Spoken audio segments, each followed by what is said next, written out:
I'm going to show you how you can turn the Japanese shogunate into the richest, most modern society in this 1836 to 1936 complete director's cut, beginner-friendly Japan video. Link to each individual episode in the description if you'd like to see the full run. And don't forget to also subscribe if you want to keep your freaking wallet. That's right, I'm sending the wallet witch after you. And oh, it's too late, I got it already. I'm rich. It's empty? What the? There have been some significant changes, some buffs, some debuffs for overall nations around the world. For example, Sardinia PM1 starts with 40% literacy, as does Japan with 54% literacy compared to the 36% that it used to start in previous patches. That being said though, the Japanese start with a much weaker economy, and because of the rework to political movements, it's significantly more difficult to actually modernize Japan. We cannot do the old civil war strats anymore because your capital can also join the rebellion against you. Now, before anything, let's research stock exchange, Pathanjin, Lates, and then atmospheric engine, and we'll see what we do afterwards. That should be enough for the research queue. Budget wise, we're gonna add a few consumption taxes on tobacco, services, and liquor. The building tab has filters now, so we see what exactly is located in the Japanese shogunate, as well as we can see what buildings we have built abroad, and it's easier to change the production methods for those buildings specifically. We also have the classic divide between urban, rural, and development, but we have ownership as well as a filter: nationally owned, privately owned, non-Japanese owned. So that means when foreigners build in our country, we can see those buildings in particular as well. And we also have company owned, because in this patch, companies own buildings in their home state. That being said, we're going to change some of our initial buildings production methods: non-luxury clothing for the textile mills, market squares, so we actually have a bit of a use for the initial 5 glass works that we start with. We can also change a couple of our fishing wharfs to fishing trawlers, as we do start with 1 shipyard, so this way we increase the productivity of the shipyard, as well as we can do cargo ports, again increasing the demand for clippers. One more thing is setting to secular administration. The government administration buildings means that we get more bureaucrats and less clergymen, which is important because we want to give less power to the clergy. Now, the construction queue, we're going to start with 5 construction sectors in Kanto, follow that up with 1 cotton plantation and 5 logging camps. Having fiber and wood in the same state as the construction sector means we bypass the market access, which we have a massive issue right now, as our market access price impact is 60%. So essentially, unless you have that particular good in the province where you need it, importing it from adjacent provinces is 40% more expensive. That's insane. 40% more expensive. Keep that in mind. So we essentially bypass all of that by having all the required buildings built in one state for now. That also means that getting textile mills, at least 1 textile mill in every state, is also going to be a requirement, so that it's cheaper for the population in those particular states to get clothes as well, instead of having to import them from one state. We still have quite a bit of authority, so what we're going to do next is we're going to spam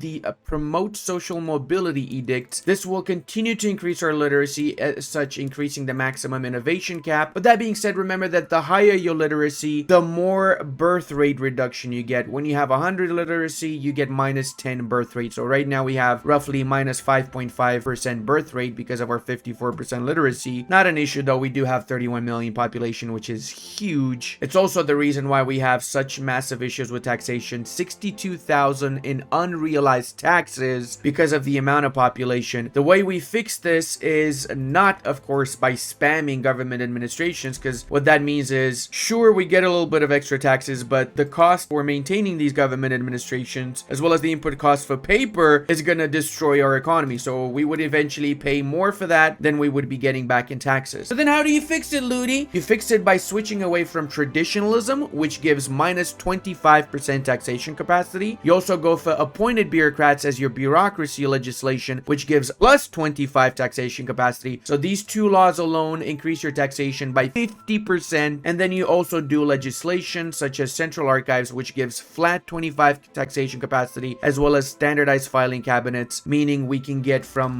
the same amount of government administrations double the amount of taxation. So right now we're getting 260 taxation, we would be getting 390 taxation. So it's not double, but it's close to double taxation essentially. Now early on we have the issue of the shogunate being extremely strong, and in order to get rid of the shogunate with this particular patch, we have to make use of the political movements. Right now political movements are not that many, so we have to wait until more of them spawn. We really need a peasant movement which will help us with empowering the peasants and actually passing homesteading. The way that it works in this patch, political movements have a core ideology, and that particular ideology will endorse certain laws as well as it will oppose other laws, and we can bolster or we can suppress these particular movements. We cannot bolster and suppress interest groups anymore as we were able in previous patches, so remember that. Now until we do get those peasants, I guess we can go for dedicated police force. Reality is there's not much of a choice here. We have to go for whatever we can really, and we're just doing this to wait for time to pass until we get the peasants movement more than anything else. We're going to be improving relations with the Russians and the British. That's because if they have cordial relations or above, they cannot attack us anymore. So that's pretty much the main point. We don't want to get attacked by Russia or the British, because they have become a lot more aggressive in this particular patch than they've ever been before. Also, we're going to switch around the road maintenance decree wherever we're building things. That's because having road maintenance makes construction efficiency better, so we essentially build things a little bit faster than we would otherwise. We just got the peasants movement. Now I want to bolster them, but I don't have enough authority, so I'm gonna do is I'm gonna go over to my government wages, increase the wages to very high, and then that means I can actually bolster the peasants movement. Now in this particular patch you cannot bolster interest groups anymore, you can only bolster the political movements. Now the peasant movement actually has 9% support, and it would eventually go up to 39%, which is actually a lot. We also have 14% activism. That's based off of our legislation because they oppose serfdom and land-based taxation. It increases the activism. If we don't have those laws, it lowers the activism. Also, their core ideology will help us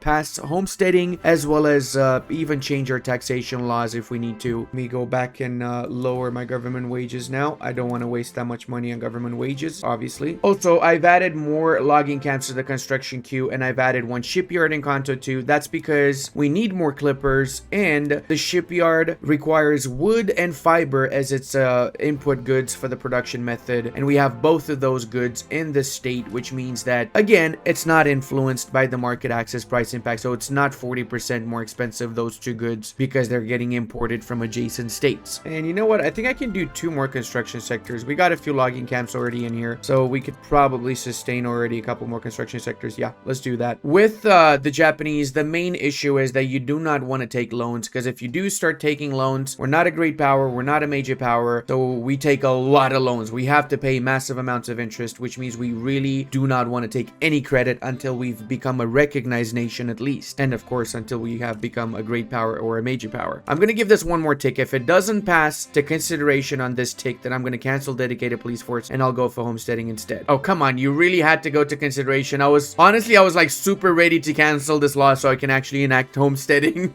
Because we are a closed economy, whatever we have an unbalance of can really destroy our country. So we need to make sure that we try at least to cover some of these things that we have massive shortages of. Right now that's mostly logging camps. However, if we go for sawmill production method, we cover all of the wood needs. That does require tools, so we're gonna spam 3 tooling workshops, which should cover the 20 to 24 logging camps that we have right now. It's roughly around 90 tools that we're gonna get. We're gonna have a small shortage, but it's still acceptable overall. Colonization of Hokkaido has been finished. Now we can also colonize Sakhalin to the north before the Russians decide they want to take those lands. The Russians do start with a claim on Sakhalin, so they might attack us for that province later down the line, which is why we're improving relations with them, so that maybe, just so maybe, we actually ally them and we don't need to worry about our northern flank. Oh, we're starting to get a little bit of a famine situation. No, it should be fine. We've got excess grain actually right now. That's primarily because of our subsistence farms. It's not because we have too many rice farms. We only have 14 rice farms actually. With this patch, we also can see what exactly is required for us to get recognition. We have to move away from serfdom. That means we have to get homesteading. We have to move away from traditionalism, meaning we got to get likely agrarianism, which is going to be the easiest one, and we need to be in the top 50 for standard of living as well as GDP per capita. That's gonna make it tick up until we get 200 progress, and then we officially become a recognized power. We also can request embassy, which is gonna increase the progress by 20, but it's useless getting that now since it would just go down afterwards as we don't have any of the requirements for the progress to advance. Oh, we got most of the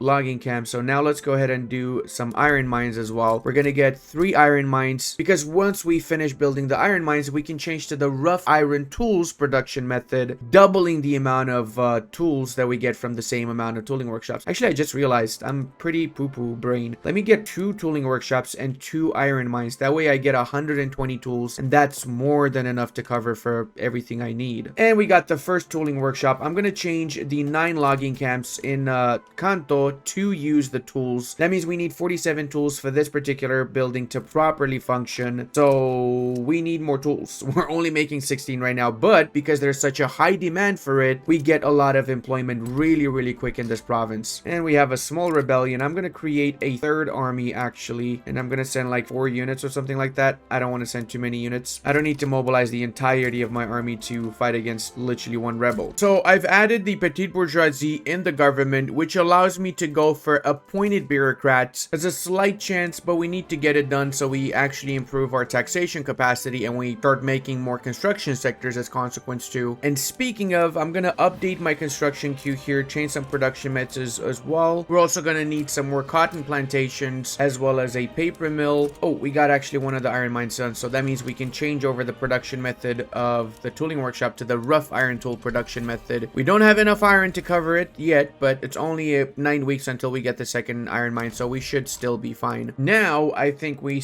need to start queuing up the extra iron mine and tooling workshop, because we are starting to run out of tools, unfortunately. The problem with some of these particular shortages is that even though we build more furniture manufactories, it's always going to really be an issue, right? What we really need to do is get the lathes and the die workshop production method, and we're literally working on that as we speak. That will be how we start properly producing a decent amount of those particular trade goods, which in turn means that after we got that technology, we can actually start expanding and building clothing workshops and furniture manufactories around our country efficiently. So I'm gonna say queue up 1 in Kanto, 1 in Tohoku for now. Eventually we want to get them in every single province. Now we can go for lathes and die workshop. The good part about this is that die workshop also inputs dyes, which we have quite a few of, so the dye plantations are also going to start being productive now. Pretty disappointed to see, but appointed bureaucrats, I'm not going to even bother anymore with it. It's not going to pass, and I just wasted a ton of time with that, honestly. Let's change and get the Hayman in the government. Maybe we can actually pass homesteading now. We'll attempt it. We've got a 25% chance that it will pass and a 23% that it would not, so it's kind of 50-50 really at this point. Also, it's time that we get universities. To start with, I'm going to do 1 university in every single one of my states, and then because that's going to require a lot of extra paper, I'm going to start getting some paper mills also. 2 of them for now, let's say in Chugoku, and we'll see afterwards if we need more or not. Wait, what? We passed on consideration phase? Ain't no way. A part of the new update, we also have this event here, which will lower the power of the shogunate if we choose to go down that particular path. We, of course, can choose to side with the shogunate if we have potatoes in our brain, which we don't, so we're going to be going for the first option. And this gives us securing the power domestic affair journal entry. If we manage to get the clout of the shogunate below 20%, we're actually going to be able to do that particular journal entry. So we're going to cancel a couple more social mobility edicts here. One thing we can do to lower a little bit the power of the shogunate is to just fire the generals that they have and recruit generals that are loyal to the other interest groups like the Hayman. Now we get a second event in that chain of events, which lowers their political strength by 25 as well as approval by 2. So they're down to 21% clout now. And we managed to secure the power. This also gave us a timed legitimacy plus 15% from a tranquil state for 5 years, which is actually perfect because we were really struggling with our legitimacy. All right, we also now have line infantry, and we went to adoption phase with homesteading. Oh my god, is this actually gonna happen? I'm genuinely getting hyped. This is the 3rd attempt, by the way, guys. I've had some horrible runs as the Japanese so far. I feel like this patch has nerfed them way too much. We need to get romanticism before we go for the water tube boilers, because we need to pass agrarianism. There's less of a chance of us getting interventional nationalism compared to getting agrarianism right now. Because after we get homesteading, what's going to happen is the farmers will get 25% political strength, and that's primarily people that support the Hayman, which in turn has the agrarian ideology that endorses agrarianism. Oh my god, this is insane! A 35% chance. Can we actually get that? Dude! Alright, let's check how many universities we have. We have 3 already. Again, I'm changing to the secular academy,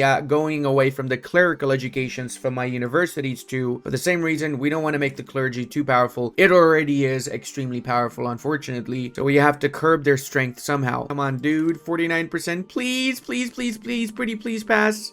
We've got the 1 universities built in most places. I think I'm gonna go for the 2nd university in every single state too. But yeah, getting 2 universities in every state, not only does it give us more qualifications, plus 10% qualifications in all of these states, but it also creates academics in these states. And the academics, as you can see, support the Hayman above everything else, as well as the petite bourgeoisie, meaning we make the Hayman even stronger, get them even more legitimacy eventually, as well as consequence. That being said, we do not need to get more than 2 universities in every state. That's enough, by far enough. So what we're gonna do to max out our innovation cap is we're just gonna spam the rest of the universities in 1 state at your choice. I prefer to do Kanto or Kansai. Both of them have really high population, and they're states that will be massively focused for their industrial output eventually. And we're gonna continue this up with the clothing manufacturers, 1 in each state, as I said earlier. We just got homesteading also. That is absolutely amazing. So now that means all of our agricultural and ranch buildings are gonna have at least 50% of the ownership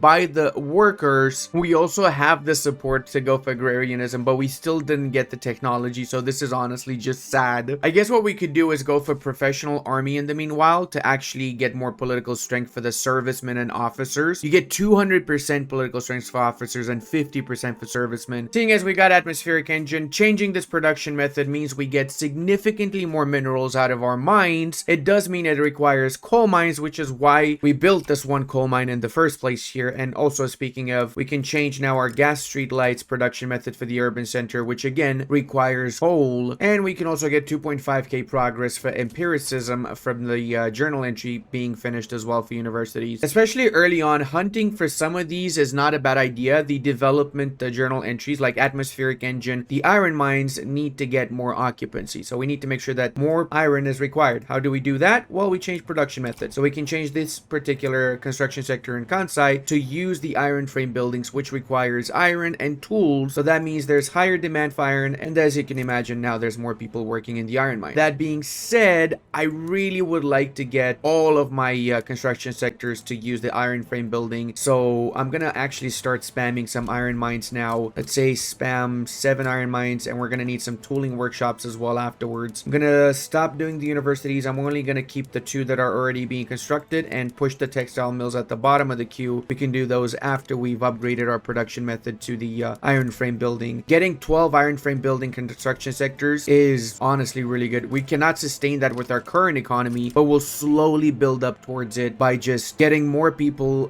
better jobs, which in turn means they can pay more taxes and we make more money off of them. Also, a lot of people I know have asked in the comment sections, when do you start going for universities? There's no specific date when you go for universities. Honestly, as soon as you can afford universities, go for them. Genuinely, they're not that expensive. Look at this. Universities only cost us 1.5 thousand. That's it. But the one that's expensive is the paper cost. So we got paper cost here, and we also have 6,000 for the people employed in the university. So overall, it's like 8,000 something for the universities we have currently. If we really need money that much, we can also just disband some of the soldiers, say like 10 units. It's gonna give us back like 1,000 more gold, I guess. Not even 500 more, I guess. But hey, we're making leeway, boys. We got standard of living up to 10.2, which is a significant improvement from the 7.8 or something like that we started with. Oh, we got line infantry. That is amazing, because we usually have to worry about big nations attacking us around 1850. So now that we got line infantry, we can upgrade our units and actually put up a fight. But before we upgrade them, we do have to start getting some arms industries built. Each level of arms industry with the first production method gives us 30 small arms. So considering we got 90 units right now, we would need 3 arms industries to sustain our whole army. Dude, why is this happening to me? Also, we started the process of restoring the emperor as the rightful leader of our country. The reason that's happening is because the shogunate's not a part of the government, and we also have 50 legitimacy or above. Right now we have 51. It's not much, but hey, it's enough to actually oust the shogunate, which right now only has 8.2 clout, which is 0, bro. They're basically non-existent anymore, in my opinion. We have to hold it above 50 legitimacy for 10 years, though, so that's gonna take a while. The Americans are damaging relations because they're domineering towards us. How do I put this? That is scary. That is beyond scary, actually. I'm gonna continue to try and improve relations with them. I really don't want the Americans to attack me, because it is Jover if they do attack me. Also, we got 89% success chance. How are you not passing this already, man? Come on. And the British expel our diplomats. This is my point. This patch, why is everybody so much hating us, man? Oh my god. And it's just bad. It's just overall bad. If they attack me, I cannot defend myself right now. They already start with skirmish infantry. So let me check the literacy map mode. Look at that.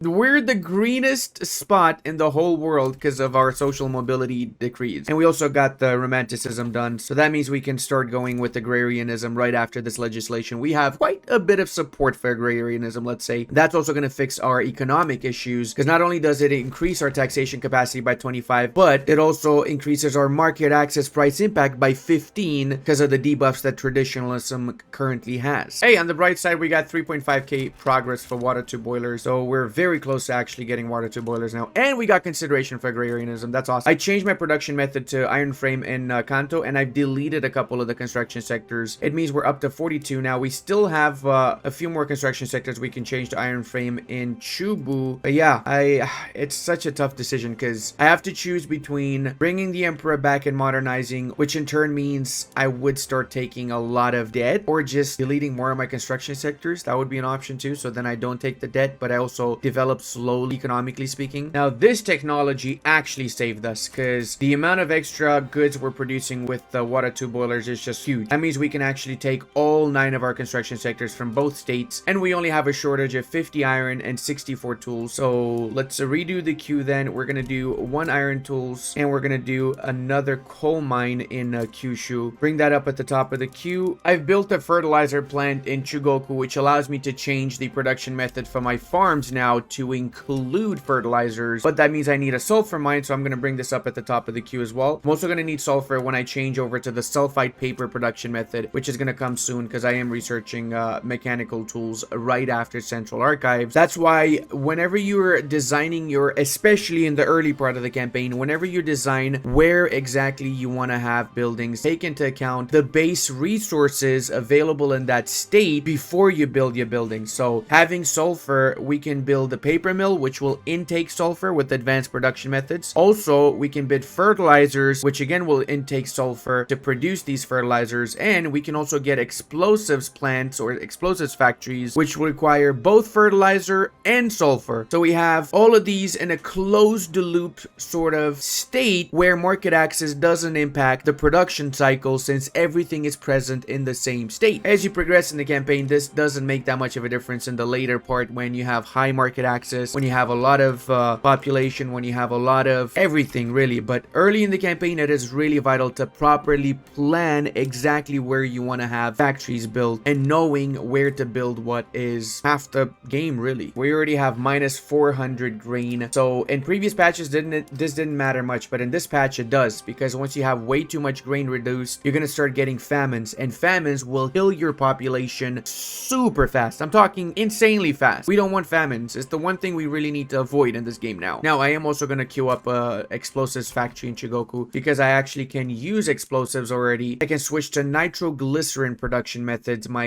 mines. Take note, this means that we get a lot of mortality for our engineers, laborers, and machinists, so we will lose population if we use a nitroglycerin, which is why you want to use it as a last resort. In most cases, you want to rush getting dynamite, which is safe, and it also produces more goods compared to nitroglycerin. But of course, before you even rush dynamite, you need to research all the technologies and the tier 2 technology. Otherwise, you get an ahead of time tech penalty. So let's hover over here. For example, Bessemer process cost us 10,000 innovation, right? Because we're currently on level 2 technology tier. If we go over it for dynamite, it costs us 37,000. You can see here we get an ahead of time penalty of 25,000. That is because we have 8 technologies in the second era which have yet to be researched. Oh, I'm gonna do dialectics before I do mechanical tools, because this will also give me more innovation. It would allow me to change my production method for universities to the philosophy department, giving me an extra 33 innovation just from one click. That is huge. Economy is definitely recovering as well. We're on medium taxation and we're getting 72,000 national revenue. Considering the massive nerf Japan got in this patch, that's actually not too bad. Also, getting nitroglycerin as well as dynamite increased the resource discovery chance, so we would get up to 50% resource discovery, which is great because we get a chance of discovering more gold fields in Hokkaido and other parts of the world whenever we conquer them. Now, we also got our very first company. We have a few options actually, which is surprising. Now, despite the fact that I have very low productivity right now, I'm actually gonna establish the Japanese Metal Incorporated company in Kanto. This is an iron industry company, and as you can see, 5 levels of our iron mine in the capital is as of now owned by the company. This is really good because we're gonna need a lot of iron in this campaign as we progress, and I'm actually gonna start building more construction sectors so we can get more use out of those iron mines that we have. And I'm also gonna get some more money making, as I like to call it, buildings such as furniture manufacturers and more clothing workshops. Evenly distribute them around the areas, of course. Basically get one in every single province for now. And we got an embassy to France. Okay, that's gonna give us technology spreads for society for 2 years plus 100%. I think I'm gonna take that. Yes, that's actually really good. It's gonna allow us to catch up with technologies a lot faster. We already have spread for psychiatry. That is not the one I would like to have though. Also, we're definitely on the right path, guys. We got 2 million loyalists right now, which is huge. Only 200,000 radicals. It's just beautiful, honestly. Especially with nations like Japan. The initial campaign is significantly slower than it was in previous patches, and also modernizing is a lot slower, but you take your time with it, you'll get there. Also, I'm gonna do a second part for this run if we get 5,000 likes. I actually want to get this all the way to 1936, and because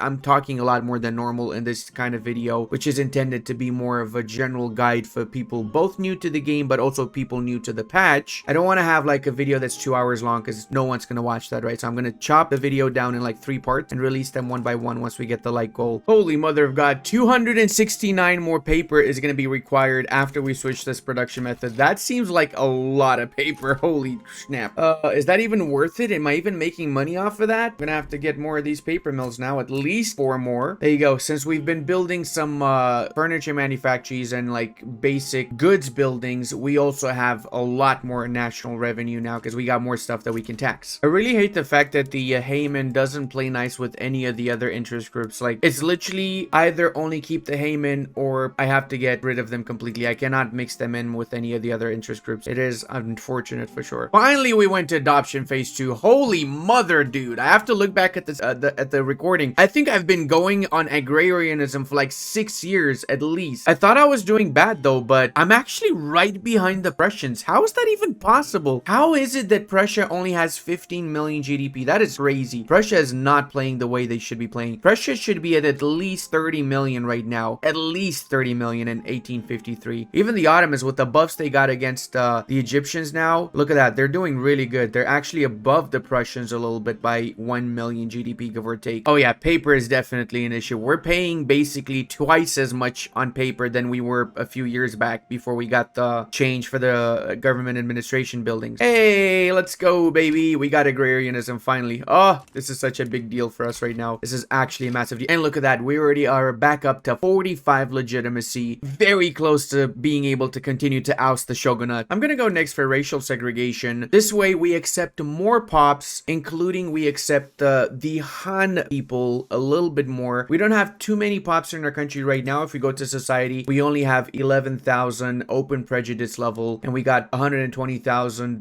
violent hostility society level. That's because we have some Han people which have 40 acceptance actually, so we would get a little bit more acceptance. I think it's still gonna be 40. I'm not sure. We'll see after. Ainu people though will get like 10 acceptance after we go for racial segregation, so it's better than nothing, I guess. Go ahead and get even more construction sectors. I'm really pushing the economy right now, but I feel like it can do it. You can do this, Japan. You can do it. You know you have it in you. Oh, shit, I actually just realized I don't have enough government administration building. Let me get 3 of them in the capital. So at this point we have to, because we have reduction in bureaucracy. Pretty much the only time you start building government administration buildings as Japan is when you have bureaucracy reduction, so you catch up with that particular negative bureaucracy. And of course, also when you want to upgrade your institution levels, it's 347 bureaucracy per institution level. But remember that these government administration buildings do cost, and the paper also costs for them too. We went down to minus 134 with paper, but it's still pretty pricey, so let's get a couple more paper mills, I guess. Oh, we got the final wart event again. Is this like something that triggers a lot? That's awesome. So we got another 15 legitimacy. We went up to 60 legitimacy, which means we're not even getting the enactment time reduction and the radicals from political movements. So we're really good right now then. Plus, it means we can continue to advance with the honorable restoration now. From the test runs as well, honorable restoration as Japan kind of comes around the 1865 or something like that in most cases. So it's, I have to say, the most historically accurate Japan in this particular patch compared to previous patches at least.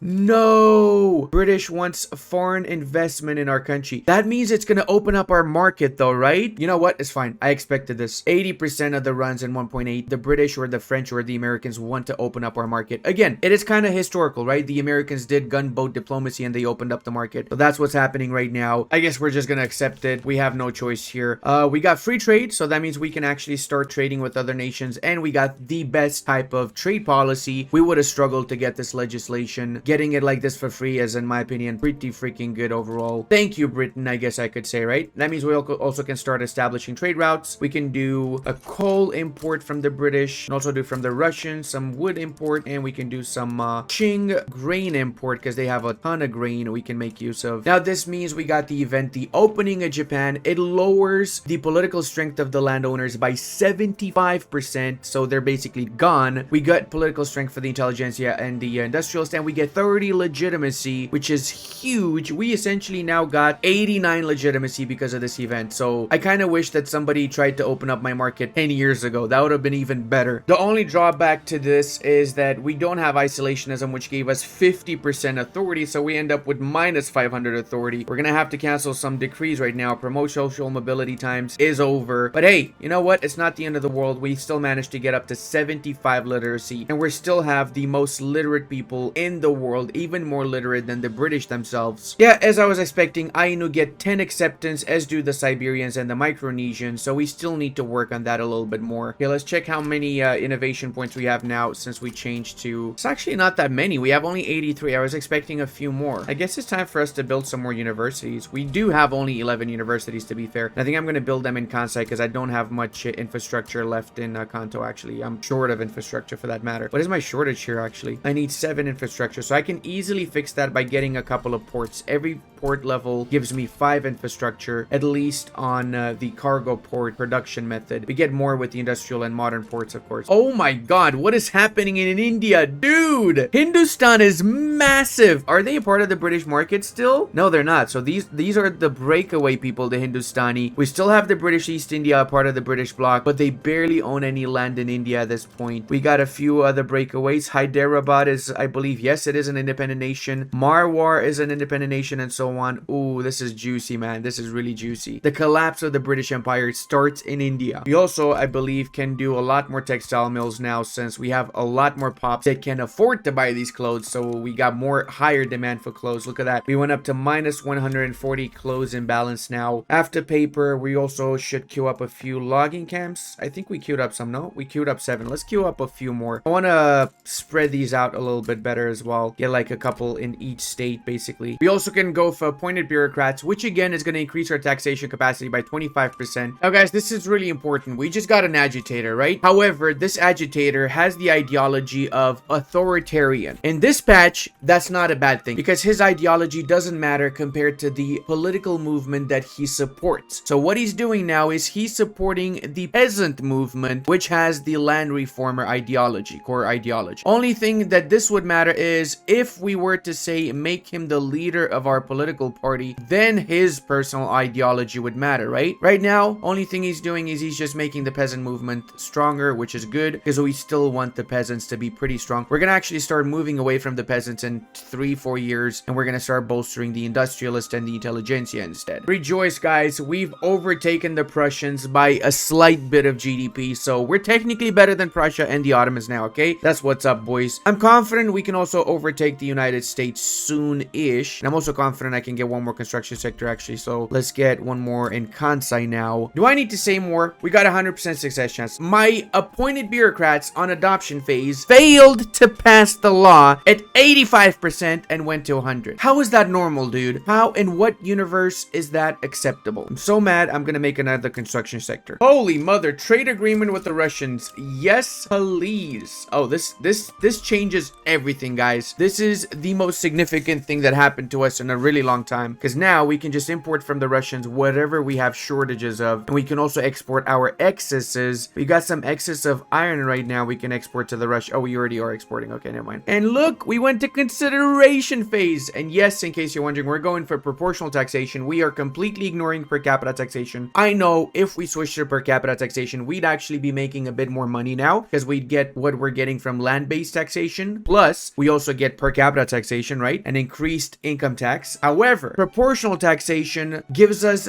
dividends tax. So that means we start taxing those filthy capitalist scum, and the private building owners will pay us dividends. And there's going to be a ton of private building owners, because we're going to privatize all of our buildings eventually, so we get more money out of dividends tax. Usually dividends works amazing when you have laissez-faire. We have no support for laissez-faire, unfortunately, right now. Even the industrialists do not want to get laissez-faire in our country. It's wild. I don't know why, but there's no support for it. However, eventually there will be some support for it, so we're playing the long game here. Don't worry about it. We're gonna get this done. After we get proportional, at some point we're gonna get laissez-faire too. That's a guarantee. Now let's also get railways. We need to start getting a railway in every single province for one of our journal entries once we modernize into the imperial part of Japan. We need to get a railway in Kanto because we have very low infrastructure. Remember that building ports will give you some infrastructure, but ports are significantly more expensive than building a railway. You get more infrastructure and it's cheaper to build a railway. I think I can also afford even more construction sectors. Let's get 1 and 2 more. Look at that. As soon as we got proportional taxation, our revenue increased by 30,000. Oh my god, dude. We're already getting dividends taxes, 3.7 thousand, better than no taxes from dividends. Plus our income tax increased significantly too. And we have the honorable restoration. We've restored the emperor to his rightful place. Now we can choose either the industrialists or the intelligentsia to get the political strength. I recommend whenever you make these kind of decisions, check what particular ideology you're interested in, because intelligentsia and industrialists have very different ideologies actually. Personally, I'm gonna go for the industrialists because they don't have much support right now, only 5.8% clout, so we instantly brought that up to 8.9. That's pretty good. We also get the follow the samurai, which means the samurai lose the bakufu ideology, which is a pro-serfdom, pro-autocracy ideology that we really want to get rid of. We're gonna go for the military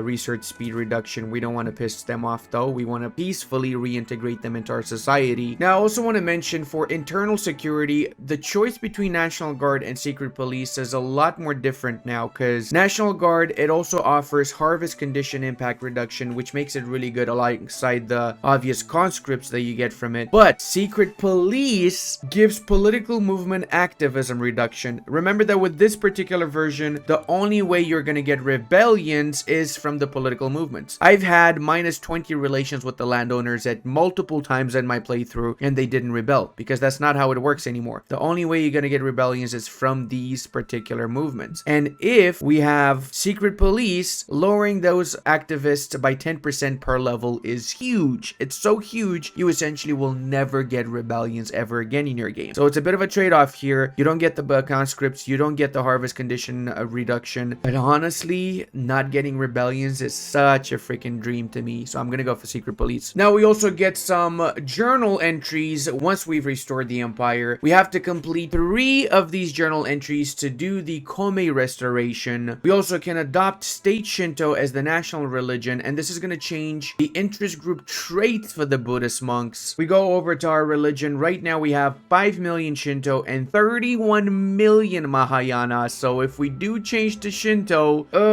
this would kind of be the moment to do it. If we do this later in the campaign, it's going to be a lot more difficult to convert the rest of the pops to Shinto. But I'm going to do it just for the role play here. We're going to become, of course, Shinto. Now for those particular restoration journal entries, one of them we have to have 70% of the urban centers at level 5, and we need to have a railway in that state as well. So that's fairly easy to do. 2. Then for Endasakoku, we just need to open the borders, whilst the retire the samurai one we've already kind of done, so we don't need to worry about that one. Now to open the borders, it's actually not so difficult. We do have support for that from the industrialists and the petite bourgeoisie, so we can start working on that actually. I'm also going to stop bolstering the peasant movement, and instead I'm going to start bolstering the modernization movement. Why am I doing that? Because the core ideology for modernization gives me restricted child labor, compulsory primary education, so we can get level 5 education eventually with this, as well as it's also neutral towards laissez-faire, so I guess it's a little bit better than peasants movement at this point. Also, speaking of with the agitators, we have a new interaction. We can imprison them if we want to, aside from exiling them and of course granting leadership and so on. We also can do stir national agitation, which is basically he will stir up the people that are of our culture in another country, which is pretty cool. That's a nice new little feature they added. I just built my first food industry, and all of my pops are so happy with it. I'm gonna build more food industries around the rest of the country.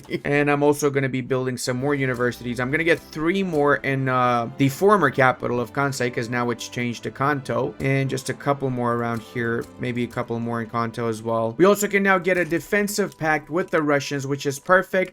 This might also encourage them to give me embassy. There's like a 40% chance that we do that, and considering that we don't lose any more recognition, I think it's time for me to start getting recognition from embassies. 1866, and we're doing fairly good actually. We currently are right above the Americans with our GDP and a little bit below the Austrians, but I'm fairly confident we can overtake the Austrians soon enough. We're making right now 153,000 on medium taxation, and we only have 33,000 in unrealized taxes. Once we finish passing closed borders and changing over to migration control, we also can do another one of our restoration journal entries, namely Endasakoku. After that, we need to build a few railways to industrialize Japan, and that means we will have finished the restoration of the Japanese imperial household. Now that being said, we have built up our fleet because it is time for us to create our own piece of colonial empire, and we're going to start with the easiest of targets. Gaza doesn't have any sort of support, only 14 battalions, and they're basically just easy pickings. That being said, we have some issues with grain, which in this patch is way more important than in previous patches, because check it out, those little issues with grain result in starvation. 44 people starving in this state, 378 starving in this state, and so on. 50,000 starving here, 24, 189,000 in here. So the idea is that starvation is no bueno. Our people will die from it, and we don't want that to happen, which is why we're spamming some rice farms. This really needs to take a priority if you don't want to lose a lot of these populations. We're also basically balancing out our income here. We're trying not to take too much loans because we're still not a major power. We are an unrecognized major power, so that doesn't give us the minus 25 interest for loans that being a recognized major power would give us. We've got the railways in the queue, so once these are done, industrialized Japan is going to be finished too. So if we just keep it at the same level as we are right now, in just the next 10 years, we will be able to overtake most of the major powers economically. We also have Takamori Okubo here, who is agitating for the modernization movement, which is perfect because that right now affects most of the political interest groups, including the armed forces and the petite bourgeoisie, both of which are in our government as it stands. So we're actually doing pretty good legitimacy wise as well. Hell, we even got 1 million loyalists and only 37,000 radicals. So reality is that we are playing this extremely well. No revolutions, no people upset with us. We got a decent, more than decent economy, and I think one of the main things we're going to focus on next is just increasing the standard of living of our pops. That means we go to population and see what exactly is causing our pops to struggle. Right now, apparently transport is a big issue. That's going to be fixed as soon as we finish the railways we already have in the queue. Honestly, it really helped, especially the fact that we have textile mills in every province, furniture manufacturers as well in every province that we own, with the exception of Ryukyu and Karafuto. Nobody likes those places. We don't talk about those two areas, okay? There you go. Migration control, boys. Now that we have that migration control, let's go for public schools next. This way we can also do another one of our journal entries, the terracotta system, which will give us more education access as well as technology research speed, so we catch up with our technology. We're already doing pretty good with that though. We got 126 innovation, and we can actually increase that by quite a lot, but we're trying not to tank our economy at the same time, right? We've got 24 universities, which is costing us quite a bit. We might be able to get 5 more or 6 more, and then we can call it quits a few more years, I guess. We also managed to get the Russians to guarantee our independence, which is good because it means we don't need to worry about anybody else attacking us whilst we're attacking less fortunate nations. So there's both a good and a really bad part about getting public education. First off, it means that we're going to be really smart and we're going to get a lot more innovation and everything, but we're also going to need 800, actually 1,200 more bureaucracy just for these couple of institution levels alone. Now we also need more for the rest of the institutions, so we will have to spam some government administration buildings. That's not a bad thing because we do have taxation issues around our country, so we're going to take it slowly and we'll prioritize getting education first before any of the other institutions leveled up. Now, of course, the next logical step is to go for laissez-faire, which will allow us to properly rely on a capitalist-based industrial society, which also means we're going to privatize all of our buildings, and we have right now a ton of national buildings, a lot of national buildings. So once we privatize all of these, we're going to make a lot of money, which we can use to super massively scale our construction efforts, and then we just live off of building buildings fast enough so we sell them off quick and we just use that money to build more buildings in essence. That way we also increase the amount of capitalists and we can get more dividends taxes off of those capitalists. I'm going to teach you guys a really neat trick that is easy to do in this particular patch. So we see here that one of the main parties that doesn't like us passing laissez-faire is the Haymen and the landowners. Now we do have a modernization movement which affects the landowners. So that means because we have migration control, what we can do is we can invite Parongatashi, which is a Tibetan, but because his culture and religion is slightly similar to ours and he is semi-accepted, we're able to invite him. And after we invite him, we can also make him the leader of the landowners if they are in the government. So we can do this quickly. Boom. Put him in the government. And after we give him leadership, we're not going to get so much disapproval from the landowners anymore. Look at that. It's only the Haymen and the trade unions that disagree with us getting laissez-faire. Of course, we're going to get them out of the government afterwards. But my point is that we just lost a massive amount of disapproval for laissez-faire, and well, it's like 6%, 7% disapproval. Still 7% better than no percent. Okay, it's just like 5 clicks. Come on, you can do this too. Oh, this is amazing. We're gonna get military assistance from the Russians, a new thing added in this patch, where we have 15% army offense, 10% army defense, and in return we give a little bit of experience to the Russians. I think it's worth it. It was a bit of a struggle, but we did get laissez-faire, and that means we can get our second or third company now. We actually have quite a few options, but I'm gonna go for Mitsui, which is actually one of the oldest companies in Japan, and in the game itself, it's gonna give us political strength for the industrialists alongside iron mine throughput and the textile mill, fertilizer, and lead mine company throughputs, which is construction bonus and actual goods produced will be more. 64% construction bonus. That is actually crazy. That is actually freaking crazy. I love companies in this patch. And also check out how much money we're going to be making from selling off national buildings. Now we may have been a little bit of a bad boy since we are up to 68 infamy, but in my defense it was worth it because we managed to grab Reichstadt and Transvaal, which means we got 10 gold mines and another 16 gold mines. So that's 26 gold mines from just these 2 provinces, which is huge. It is absolutely amazing how much money we're getting from 2 freaking provinces here. But yes, we are going to be chilling now. We don't want to attack anyone because, you know, we might have a little bit more infamy than we should have. We are close to 40 million GDP, however, and we're going to start scaling up our economy. We're right now number 4 after the Qing, Russians, and the British, and we're going to make our way to number 2 and then number 1 once we start taking the coastline of Qing. In order to do that, we just need to upgrade to skirmishers, and we actually have in the queue, after our beautiful gold mines, 2 munition plants, which will allow us to upgrade our units to the skirmisher infantry, and then we can start the invasion of Qing. I do, however, have only 10 ships, so I'm gonna have to get a few more ships as well. Let's say 30 ships should be enough before the invasion. Now, to give a bit of an overview of the situation for Japan in 1880, we don't really have that much of a great construction sector situation. I'll be honest, we're a little bit behind with construction sectors. We only have right now 216 sectors, which is even less than half of what we should have by 1880. But we're gonna work on that today, and we're gonna show you how we can catch up with our economy. GDP wise, we are 4th in the world, right above the French and below the Russians, but we're gonna be overtaking the Russians very soon because they have a pretty massive war with Qing that I noticed they're actually losing. So let's see what the outcome of that war is gonna be, because we might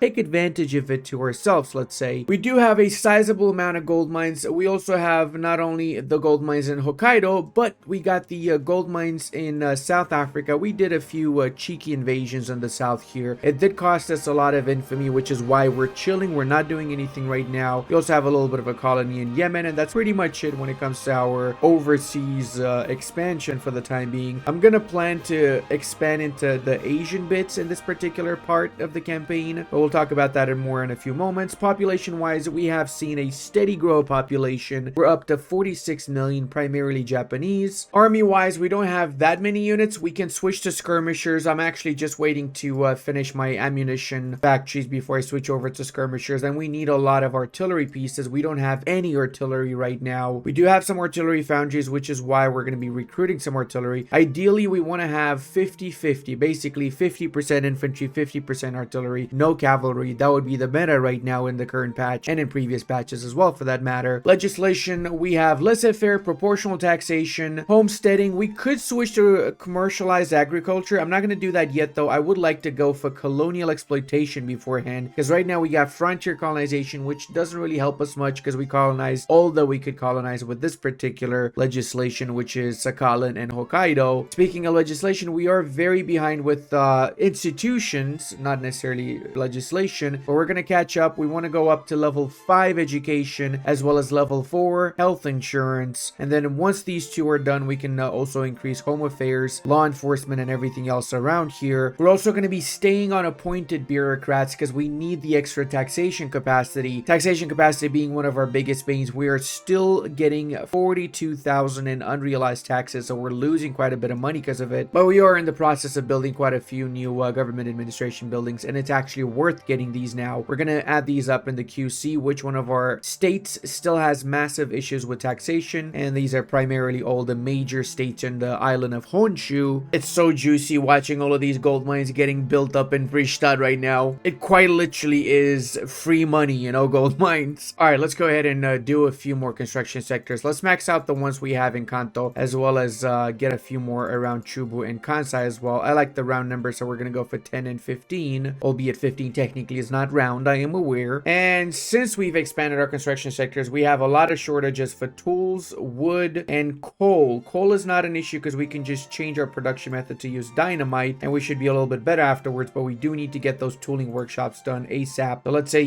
bring 3 of them at the top of the queue before the gold mines get finished. We're at 183 innovation. Our cap is at 84, so we can get one more university actually now to reach our cap. Remember, this is without any advanced research bonuses, because we don't have, our power block doesn't really have any mandate. We're getting one mandate every 38 years, so it's basically like non-existent really. That's why I didn't talk about it earlier. In order for our mandate to grow up, we need to get other nations added to power block, so we can do that diplomatically of course, but the easier way is to just force nations to join. Once our infamy is a little bit lower, say around 2025, we're gonna actually start adding nations to the power block. That should make things a little bit easier for us. I am gonna finish off philosophical pragmatism, since it does give me more maneuvers per diplomatic place, so when I do attack, it's gonna be easier to get more land or more puppets or more demands, as well as bureaucracy reduction for population cost multiplier is huge, because we do have a pretty significant population, meaning it's going to cost us less bureaucracy for that population, so we can use it more for our institutions. That being said, we also need the open heart process, pumping jacks, shift work, and just about everything else in the production tab really. We're also able to survey a skyscraper. The first tall building in Japan is about to be surveyed, I guess. Now, to make up for that, we will bring at the top of the queue a few admin buildings after we finish what we have right now queued up. And our trade is lacking convoys. This is a big issue, because we do have quite a lot of trade going on. Because remember, if we don't have convoys, it's also going to affect our overseas colonies not getting the market access, which is the big issue here. What the hell is going on? Portuguese radical revolt. Oh my dear. Oh god, I just saw what the British did to the Persians. This is the most disgusting border war I've seen in a really long time. We're also going to be taking advantage of India having been split in between independent areas, so I'm going to start eyeing up which of these areas are going to be easier for me to take over. Of course, we want to get the ones that will help us towards getting more mandate and not the other one, like this one for example here. The unrecognized regional power will get us a mandate generation, so it would be worth actually puppeting them. Skyscraper site has been identified. Without any surprise, it is Kanto, our capital, and that means we got construction throughput of plus 10% in this state, which is actually pretty juicy. This is a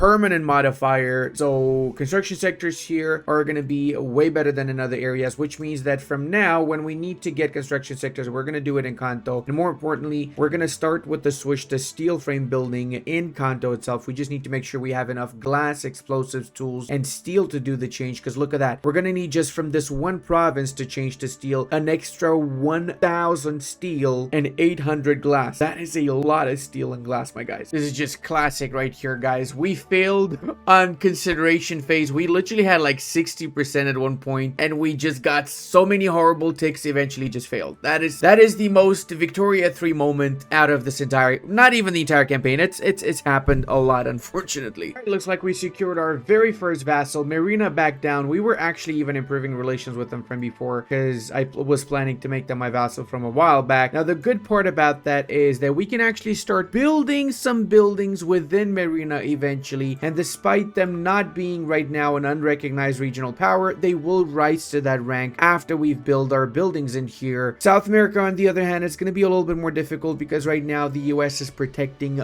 most of South America, so I gotta wait for a moment when the US would not be getting involved here, I guess. So now, whilst I'm trying to like gobble up the little unimportant and basically undefended nations in Indonesia, what the British are doing, they're just going full bat schnitzel crazy, and they're attacking. And look at this, they're planning to take most of Ethiopia in one war against the Ottomans. I don't know, man. That's pretty aggressive if you ask me, considering they lost the crown jewel of their empire, India. I'm not as scared as them as I probably should be. Hey, that's some good news. We got Sakhalin oil discovered. And speaking of, guys, I know some of you asking how come I was able to colonize Sakhalin from day one, or Karafuto from day one, whilst you're not able to do so. Let's actually incorporate it. First off, this state doesn't really make much of a difference. Look at that. I haven't even built a single thing in the state since I started the campaign. It is as I colonized it, basically, because it's really not a great state until much later in the campaign. So what they did is, I was recording this video, the first part of it, prior to releasing the DLC and the update, right? Because I got early access. And when they released the update and the DLC, they made a change for the release patch where they took away the claim of Japan, and you get the claim after you restore the emperor. So you have to wait before you colonize Sakhalin. Personally, I think it's unhistorical, because the reality is both the Japanese and the Russians at the same time pretty much started the colonization of Sakhalin, and then the Russians intensified that colonization where they brought prisoners to essentially colonize very much so unwanted lands. And then after the Meiji Restoration, the Japanese reacted to the prisoners the Russians were bringing with their own Japanese colonists, and eventually this led to one of the reasons why it led to the Russo-Japanese War, which the Japanese won, and they got complete control of Sakhalin as consequence after. But yeah, it wouldn't be fair to keep the Russian claim and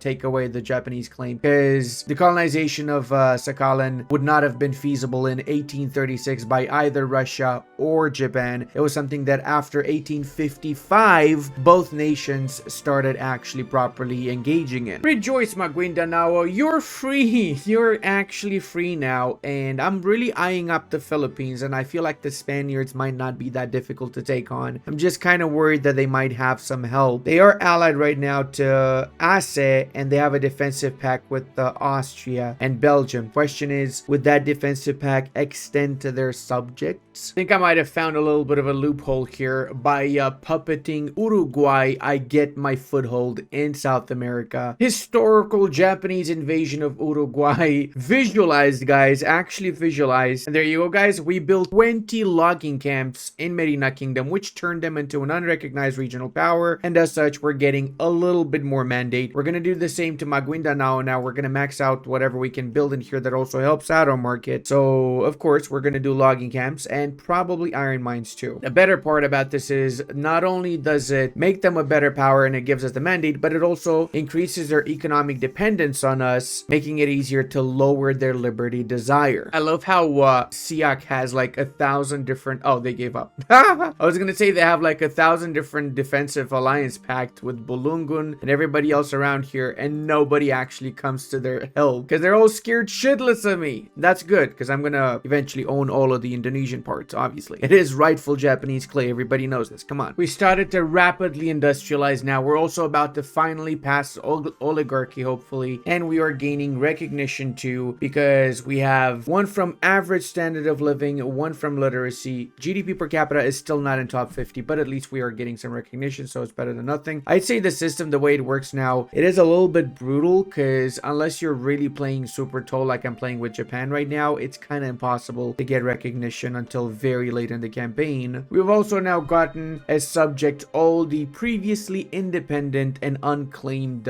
nations within Indonesia. So next we're gonna have to do some wars against the big boys in order to continue our expansion in here. Oh, this is perfect. I was kind of hoping that the Portuguese would side with Congo, because that way I would bypass the defensive alliances that the Portuguese have, and I would have an easier time just grabbing the Portuguese lands that I actually want. I didn't even care about Congo, to be honest with you. I just saw my opportunity here, and I was like, let's grab some Portuguese land, shall we, boys? So the thing is, I'm still not a recognized nation, so I take 50% more infamy if I was to take anything from the Portuguese, which is why I'm only transferring their subjects in Indonesia, and that's it. I'm a little bit disappointed with that, but it is what it is. And we've officially become an oligarchy too, which means we have the actual modern day Japanese flag. Well, isn't that interesting there, boyos? What is that supposed to tell us? Okay, that is one out of the war. Now let's focus 100% on the Portuguese. Invade Kutai, which we're going to be taking from them in this war. Oh wow, the Portuguese actually have a surprisingly high amount of defense. I was expecting them to be a little bit easier to crack. I mean, still, we got way more units, so we're gonna still crack them, but I was expecting it to be a lot easier though. That being said, look at that, their manpower is done. They literally have no more manpower to fight against us, bro. Oh wait, no, they brought their units from the colonies. Okay, let's see. And now guys, we're full on getting 2 monthly recognition progress. We're also doing way better with the economy. We went down to very low taxes, and we're actually able to keep it on very low taxes because our population has had a massive... Oh my god, are you serious? I failed again on consideration phase this thing? Really? Oh, it's not you failed, it's a setback. Anyway, because our population has a lot more money now to spend, the increase in demand for furniture and basically standard of living sort of people required goods has increased massively. So we're going to double down on our construction sectors, and we're going to start making sure that our population has all the input goods they need, which is going to make our economy even skyrocket more. Ooh, we have a mandate, everyone. Yay! Rejoice! Our first mandate. Oh my god, it took a while. Let's go for advanced research. 10 years to get the second one, but we're going to make that a lot faster. We're in the process now of lowering autonomy and building up a little bit more in our vassals in Indonesia. Look at our economy snowball, boys. Look at it freaking go up. This is what I'm talking about. We're also #1 on GDP now, finally overtaking the British. We're also taking advantage of a brand new feature with this patch, and we're going to be getting back the claims for Uruguay. Look at that. Return all of their claims from Argentina, so that way they become a minor power themselves, which in turn means we get the extra one mandate. And we're also going to be making a tributary out of Chile, because apparently for now nobody is interested in helping out Chile. I basically was waiting for the right moment when the Americans decided not to give a schnapps about this area. Now I have to say, the British are really close behind us, man. It is insane. 147, 146 million GDP here, and not only that, but the population too. They're almost catching up to us. We got 60 mil, and these are mostly Japanese though, so we're doing something good with our pops, that's for sure. I'm also quite surprised to see that I'm basically toe to toe with the British. Like, they're really catching up to me, not only GDP wise but population wise as well. Look at that, they're up to 56 million pop, mostly in the British Isles from what I can tell. At least they have obviously some colonies, but their own population in England has massively grown. 8 million pops in the home countries, for example. There we go. Much better Uruguay, isn't it, boys? And what is this? We have a little bit of a Uruguayan slavery revolt in like a fraction of a province here. Okay, hey, look at that, boys. They're now loyal because we gave them back their claims. That's so nice of them, man. Good guy, Uruguay. Now we have started breaking away from the British though, but that being said, look at Africa, guys. Most of Africa belongs to them, so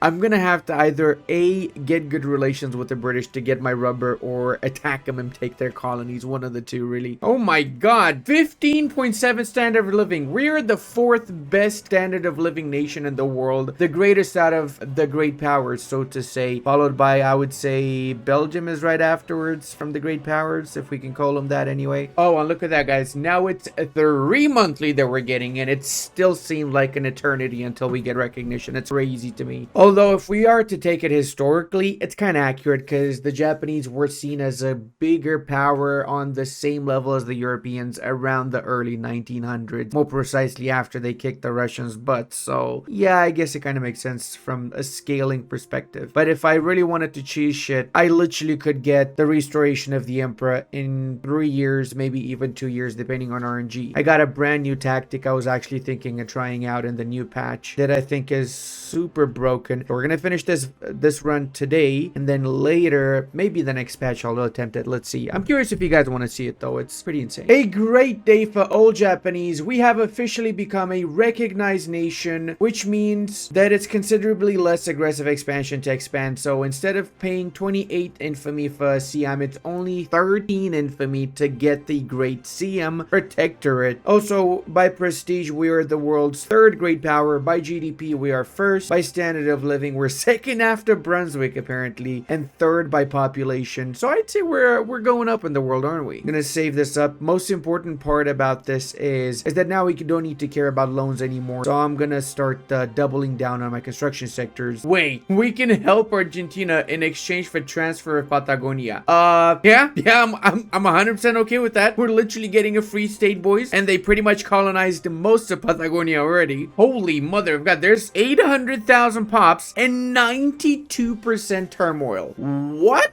Alright, it's on, boys. It's on. The conquest of India is on, because if I win this, and I will win this, I will essentially be getting about 40% of India as my subjects. Like, all the yellow stuff is going to become my subjects, which is pretty wild. Boys, it's freaking happened. We got the best modifier ever. Our population have become obsessed with fine art. Let me explain to you how powerful this is. This means that our population is really going to be munching up all the freaking fine art imaginable. So our art academies are going to be insanely productive as consequence now. We're going to make ridiculous amounts of money from art academies. This is a bit of a late game event that happens if you're a little bit lucky. Now, to also give a little bit of an idea of what's happening in our particular game, because we still have 26 years to go, but before we get to the end of the campaign, right now we own, if we go to the power block, about half of India is basically our subjects. We also have a little bit of Yemen, a little bit of South Africa, South America. We have definitely got a bigger chunk of the Indonesian bits, but the British still have the majority of this. That's going to be probably the end game boss for us. I am going to prioritize getting Southeast Asia before I actually go into Indonesia, though, because it's a little bit easier. Nobody actually gives a schnitzel about that area. As well as I'll be attacking and I'll be transferring the nation of Joseon to myself. It's only 15 infamy, which is honestly just nothing, because I said I'm going to go for historical Japanese Empire, and we are the Empire of Japan. We're gonna go for its historical borders. We're also right now GDP wise at 284 million GDP and growing. Standard of living is the highest in the world, even higher than the little Schnitzeldorf one province miners that are cheesing the way the standard of living goes. And population wise, we are 3rd, and this is primarily Japanese pops. We have 68 million Japanese and a little bit of Africans from the South African colonies as well. We do have some massive shortages, and we're working on that. Our main problem right now is unfortunately oil as well as rubber, which is honestly to be expected. We've also started electrifying our grid. We have 88 power plants, and we're still building a lot of power plants. By switching to electricity, we've managed to free up about 7 million population. All of this 7 million is working in manufacturing rather than transporting stuff left to right, which is mostly what electricity does. It takes away those labor jobs, right? And we still have a lot of them we can switch to. Actually, we haven't even done harvesting tools for that matter. There you go. We can do steam power threshers. That's going to give us a lot more pops as well here. Let's see how many we got from that. We got roughly 1 million from that, actually. I think. Late game, you really need to rely on your better production methods and using electricity to make up for the lack of population, because again, I'm not going to cheese it, and I'm not going to go into capturing all of Qing for the easy pops. I will get Manchuria and Joseon simply because of the historical borders, but that's it. I'm not going into anything else. I could easily because they still have freaking skirmish units whilst we have trench, and we also are researching landing craft, which means that we ignore difficult landing penalties, so we can land with massive armies afterward. Legislation wise, we're significantly better than before. We're going for universal suffrage now, and we've got most of the laws that we want to have, including compulsory primary education, but we have issues with multiculturalism. We have a little bit of a movement for multiculturalism, which is why we actually have 22% success chance right now, but pretty much all of our government opposes multiculturalism, so it might be a little bit of a tumultuous thing to do. I'm still gonna do it simply because I need to have everybody accepted. Having everybody accepted with migration control means that we're gonna get insane amounts of migrants to our country, so we don't need to conquer any lands. We just still keep our Japanese holds, and with these Japanese holds we get everybody coming to us rather than us having to go and capture them. And I switched over to telephone switchboard all of my production methods, which means we have a huge amount of extra bureaucracy. We can advance to max level with all of our institutions as consequence. Honestly, even social security is not the worst in this patch, since it does offer food security, as well as it lowers the political strength from receiving welfare. Also, by getting the subjects in India, we solved a few of our logging camp issues, because we managed to max out the logging camps in India, which in turn means we don't really have many logs issues now, or wood issues better yet. Similarly, we also have more space for building more coal mines now. Well, we actually maxed it out already, but we will get more Indian colonies and build even more coal mines afterwards. Coal is honestly the backbone of our industry. Right now we do need more steel and glass though, so let's queue up a few more of those as well. Say another 60, and Kansai and Kanto should be enough for now. Meanwhile, in Europe, some weird stuff is happening. We have Fennoscandia, which is formed when Scandinavia is unified by Finland. However, Finland still exists. It's a one province minor of Russia, so I have no freaking clue how this is even possible. Like, genuinely no idea. I don't even see Finnish as an accepted culture. Maybe it's here and I just don't see it. I don't know. It's just weird to me that Fennoscandia exists instead of Scandinavia. Like, it just makes no sense. And they got colonies as well. They got colonies in Congo and Namibia, I think this is. Which, the way that I see it, it's very easy lands for me to take, because, you know, they got no actual proper allies. They only have Saxe-Coburg-Gotha and Saxe-Weimar. Like, also, how is Germany not unified yet? How is Prussia still just starting Prussia with the addition of Saxony? What is going on here, man? Someone explain this to me. Hey, we got universal suffrage. Let's go, baby. All right, that means we also did Path to Liberalism. Ooh, Arts Academy throughput. Let's go for that. The cultural and technological capital of the world. No schnaps, bro. We got 248 max innovation, which is wild. Remember, kids, 98.7 literacy. We are so literate. Look at this. Look at the map. Like, it's us, US, Central Europe, and Scandinavia. And on the opposite front, we have Russia and Qing. People in Qing don't even know what a book is. It's that bad. We're gonna have to free them, of course, at least parts of them. So I was trying to be a nice guy and liberate Hail from Shamar Jabab, and Autumn has decided to join in. So I'm just gonna liberate the entirety of the freaking Middle East to teach them a lesson. Go, my pretties, go! Crush the Ottoman scumbags. I'm actually curious what type of units they got. They have irregulars, line, and skirmisher mixed. Are you serious, dude? 1912. You still have irregulars, Ottoman. How is that possible? Guess you could say this is a historical Ottoman run right here. No, a little bit of me actually feels bad for them. Like, they genuinely do not stand a chance. Even against the 50 landing force that I sent, they don't stand a chance, let alone against one of my main armies here. Like, it's ridiculous. It's actually ridiculous, the difference in technology. They don't seem to have, they have two cannon artillery. What is going on here, man? I really wish Paradox would make the AI a little bit smarter when it comes to the army composition. You know, funny story, this Ottoman Carpeticus Siegicus actually reminds me of a carpet I had when I was a kid back at my grandma's place. It literally was like white with red dots in the middle. Like, literally this pattern I'm seeing right now. Is that a coincidence? Freedom and justice for all. The Middle East is free once more, boys. Syria's here, Iraq is here, Egypt's here. Nobody look at the fact that we got all of Arabia. That's aside from the point. Holy shit, I just got vassalization 1, which gives me 25 authority per subject, and I literally got 700 authority. How many subjects do I have? I just realized I got a lot of freaking subjects. Oh my god. I've been going on a little bit of a subject spree, haven't I? Oh, dude, this is, I may have exaggerated with the subjects a little bit. And we also got women's suffrage, which increases our workforce ratio by 15%. Now I'm also able to invite Syria and Iraq to my power block because we are a trade league and everybody wants to join the Great Trade League and make big bucks out of it, right? They're not subjects, but it's pretty much the same thing since I'm going to be taking advantage of their resources, adding it to my market. And it's time for us to get Joseon. Unfortunately, the French have decided to join on the side of Qing, but we managed to get the Russians for whatever that's worth, right? The French are trying to navally land in Kanto, which they're not going to succeed. We'll be fine, not to worry. Oh, do bugger off, France. Really? You're actually trying to prevent me from navally invading Joseon? Yay, we enforced on the Ottomans. Let's see how close the French are to piecing out. Minus 37 support. They're very close. They got 805,000 casualties. That is crazy the French got involved that much. But yeah, basically right now we're waiting for the French to peace out before we push any more into China because the French units are really good. The Chinese have still irregulars, skirmishers in line, but the French have trench and that really is screwing us up. It's drained up. Our primary army has basically no manpower left as consequence. So we need to wait for them to bugger off before we push again. Oh my god, finally France. Holy schnitzel, bro. Now we can actually play again, properly invade and everything. That was crazy how strong the French were. It's a good idea I didn't invade Southeast Asia, which has protection of the French so far. But yeah, after we get China, we might go into Southeast Asia once we get a few more units. I think it's time for me to also increase the amount of units I got. I kind of been invading unrecognized third world Schnitzeldorf, and now fighting an actual great power is a big difference. Here I go again against Qing.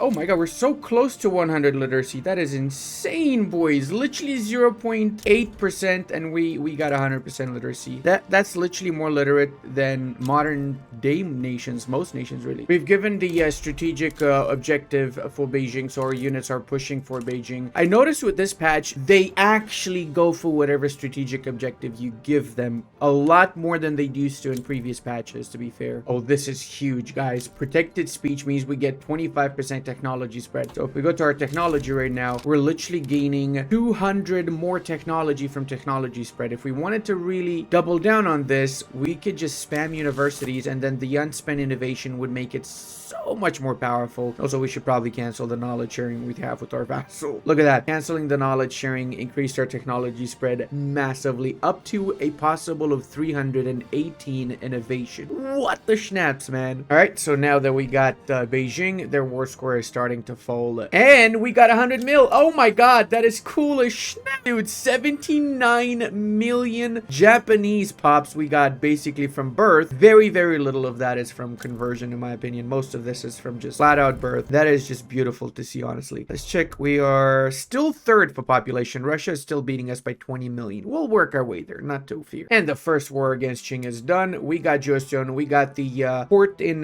Port Arthur or whatever it was called. I did this because historically that's how the Japanese did it too, right? So then in the next war, we grabbed the rest of Manchuria, which is, I believe, 2 provinces. That would look weird though. It doesn't look like actual historical borders, does it? You know what we call when somebody tries to pass multiculturalism with 82% stall chance and 2 setbacks? That's hard copium, guys. That's actually hard copium right there. Also, I just realized, but because we have some Han and Yue people we got from the Chinese province we annexed. What the hell? Okay, hold on a second. I forgot what I was gonna say. I just saw that North and South German is the predominant culture. What? Wait a sec. Hold up a minute. What the hell happened here? How did this happen? South German is primary culture everywhere. Dude, that is crazy. That is actually freaking crazy to me. Okay, I feel like the last patch they did like a couple of days ago, which made it so you can assimilate cultures in their homelands, might have been a bit overpowered. But I'm okay with that because honestly, since that patch, the performance has increased so much, like so much. Now I know why, because all the minorities are getting converted to primary culture, which is not wrong. It's okay in my opinion. And yes, in case you're wondering, we have another rebellion in Uruguay. This is like the 20th freaking rebellion. I'm genuinely thinking to just annex this freaking schnitzel. And if it's not freaking Uruguay rebelling, it is Kutai rebelling. Kutai,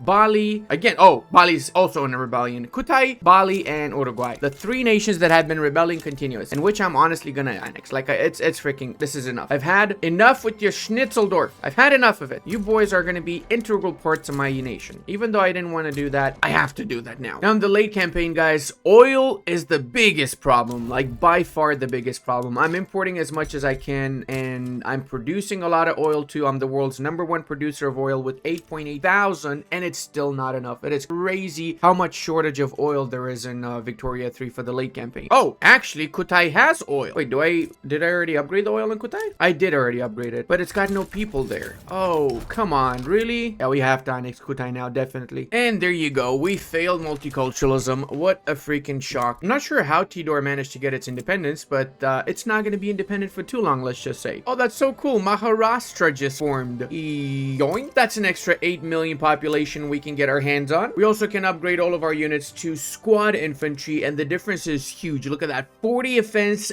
50 defense. Oh my god. Plus, it inputs radios, so we give more of a use for the radios that we have, that we don't really have much of a use except for artillery pieces, right? So now not only the siege uses radio, but the squad infantry too. And I want to say something about this. Why doesn't it take grain or groceries for units? They eat, right? That would be like a really archaic way of showing supply or logistics in Victoria 3, like a very simple way. Add an upkeep of grain and groceries to just increase the significance of properly managing your grain supply, basically food supply in the game. Could be even more than that. Meat, a bit of everything maybe, who's to say, depending on the unit. And they back down. Of course they did. Freaking wussies. What happened to the good old Mamluk Sultanate, able to fight again? Oh wait, that's what happened. The Ottomans took their best provinces. It's not my fault, it's the Ottomans' fault, okay? We gotta push back the Ottomans, take back the lands of my beloved subject here. I feel like the one thing I could have done earlier is I could have gotten rid of colonialism the moment that I saw that pretty much all of Africa already got colonized. I mean, it's really useless for me to have colonialism at this point, right? I'm obviously getting rid of it now, but just saying it could have been done a lot earlier. Our fleet is also pretty old. We still have monitors, torpedo boats, and ironclads, so we're gonna change it. We're gonna delete all of these ships actually. We're gonna have about 100 scout cruisers and 80 carriers with 20 dreadnoughts, or better yet, battleships. I'm actually gonna get battleships in a couple of months, so I can wait before I get the battleships, I guess. Yeah, let's start queuing up at the very least the scout cruisers. Not sure what kind of ships the AI has right now, but I just want to see a proper modern Japanese fleet for myself, you know? Oh god, I disbanded my fleet when I started the war with Burma. I honestly completely forgot I was meant to invade Burma. Guess now we have to wait a little bit. Now let's try again for multiculturalism. I'm not sure it's gonna work, but at least it's a slightly smaller chance of stalling than before. Oh, actually, I'm not getting any penalty from invading because of that one technology we researched a while back. So we're Gucci, boys. We're actually very much so Gucci. Holy shit, I just noticed we have 80 million GDP, 17 million population, and 100% pollution in Tokyo. What? This is reduced by our health, public health though, by 70%, so the effects are reduced. Not as bad, I guess. And we're also going to be invading Formosa, rightful Japanese clay, everybody knows. Come on, let's get these boys. We also landed in Burma. Let's make sure we send the rest of our armies here to make it a little bit easier to finish the capture of Burma. We actually have a lot of allied troops that are helping out. Holy snap. Marwar's got a sizable army, actually. Hot diggity dog. Turkey just formed, guys. Gomble gomble.